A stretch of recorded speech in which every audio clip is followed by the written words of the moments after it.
दोस्तों, आज बात अपने पायलट को बचाने के लिए अमेरिका द्वारा ईरान में चलाए गए रेस्क्यू ऑपरेशन की।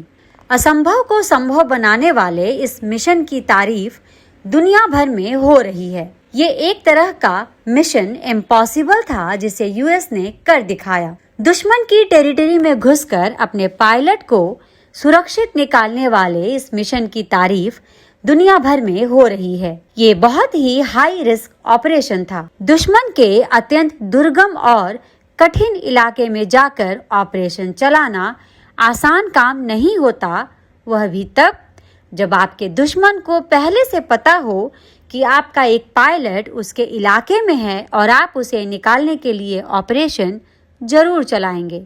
युद्ध के दौरान जब कोई पायलट दुश्मन के इलाके में फंस जाता है तो या किसी वजहों से पीछे छूट जाता है तो उसे निकालना बहुत बड़ी चुनौती होती है। युद्ध की योजना बनाने वाले के सामने चुनौती आ जाती है कि उस पायलट को सुरक्षित वहां से निकालें कैसे, वह कहां पर है, किन हालातों में है, वहां का मौसम कैसा है, दुश्मन की वहां पर मौजूदगी किस तरह की है। तत्काल ये सारी सटीक जानकारी उपलब्ध नहीं होती।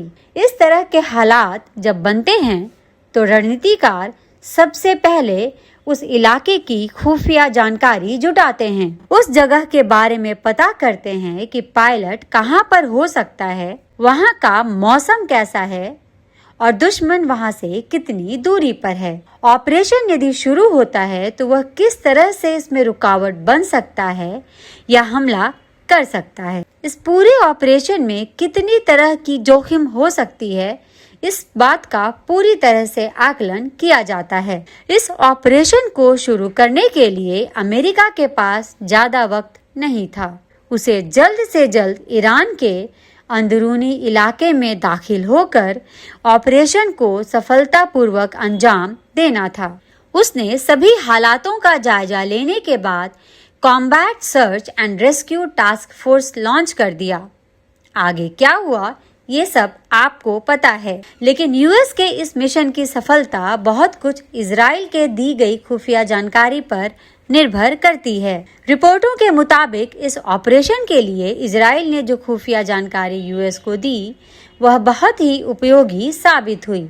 इजराइल, जो कि इन दिनों ईरान के ऊर्जा संयंत्रों को निशाना बनाकर हमले कर रहा है, पायलट के ईरान में फंसने की रिपोर्ट आने के बाद उसने अपने हमले को रोक दिया। उसने ऐसा इसलिए किया क्योंकि वह नहीं चाहता था कि इससे रेस्क्यू ऑपरेशन में किसी तरह की दिक्कत आए। CNN की रिपोर्ट में इजराइल के 2 अधिकारियों के हवाले से कहा गया है कि इस मिशन के लिए उनके देश ने अमेरिका को इंटेलिजेंस रिपोर्ट मुहैया कराई।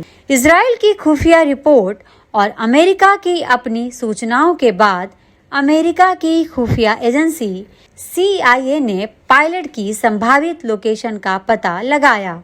अमेरिकी सेना के रणनीतिकार जब मिशन की तैयारी कर रहे थे, उसी समय CIA ने अपनी प्रोपेगेंडा मिशनरी को सक्रिय कर दिया। संभावित मिशन की तैयारी के साथ CIA को अपना काम कैसा करना है उसका भी खाका तैयार होने लगा।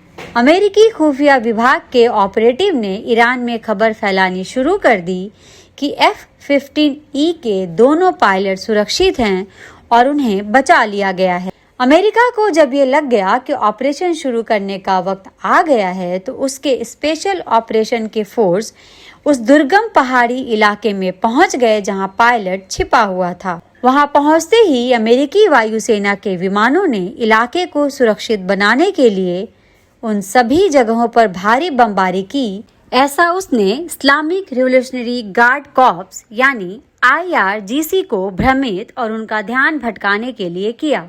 अमेरिका को जब ये लग गया कि ऑपरेशन शुरू करने का वक्त आ गया है तो उसने स्पेशल ऑपरेशन के फोर्स उस दुर्गम पहाड़ी इलाके में पहुंचा दिए जहां पायलट छिपा हुआ था। वहां पहुंचते ही अमेरिकी वायुसेना के विमानों ने इलाके को सुरक्षित बनाने के लिए उन सभी जगहों पर भारी बमबारी की जहां से IRGC ईरान के सुरक्षा बल या उनके स्थानीय लड़ाके आ सकते थे।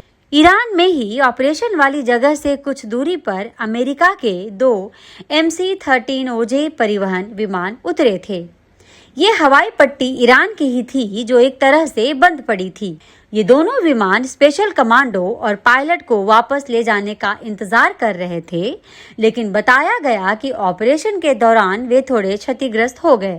इसके बाद ये फैसला लिया गया कि क्षतिग्रस्त विमानों को वहीं छोड़ दिया जाएगा और वहां से निकलने के लिए नए विमान भेजे जाएंगे। अमेरिका का दावा है कि उसने खुद ही क्षतिग्रस्त हुए अपने विमानों को नष्ट कर दिया। अमेरिका नहीं चाहता था कि उसके विमान किसी तरह से ईरान के हाथों में पड़े, इसलिए उसने उन्हें बमों से उड़ा दिया। ईरान की धरती पर पायलट के होने की खबर अमेरिका के लिए बहुत ही परेशान करने वाली थी। खबर सुनते ही अमेरिकी राष्ट्रपति डोनाल्ड ट्रंप बेचैन हो उठे। शुक्रवार का अपना पूरा दिन उन्होंने वेस्ट विंग में बिताया। CNN की रिपोर्ट के अनुसार मिशन के बारे में हर पल का अपडेट जानने के लिए वह व्हाइट हाउस के डाइनिंग रूम से ओवल ऑफिस के बीच आना जाना करते रहे। शनिवार को उन्होंने अपना पसंदीदा खेल गोल्फ भी नहीं खेला। वह व्हाइट हाउस में रहकर ऑपरेशन के बारे में जानकारी लेते रहे। यही नहीं, इस पूरे ऑपरेशन को उन्होंने सिचुएशन रूम में बैठकर देखा। इस ऑपरेशन से अमेरिकी वायुसेना के पायलटों को ये साफ संदेश गया कि उनकी फौज और सरकार उन्हें पीछे नहीं छोड़ेगी, किसी भी कीमत पर उन्हें छुड़ाकर लाएगी, चाहे उसके लिए उसे कितने भी लोगों एयरक्राफ्ट को दुश्मन के इलाके में भेजना पड़े। कुल मिलाकर यूएस का ये ऑपरेशन शानदार और लाजवाब रहा। अमेरिकी सेना पेशेवर है, इसमें कोई संदेह नहीं है, और इस ऑपरेशन के लिए उसकी तारीफ तो बनती है। दोस्तों, हमारे इस वीडियो को लाइक, शेयर और चैनल को सब्सक्राइब जरूर करें। धन्यवाद।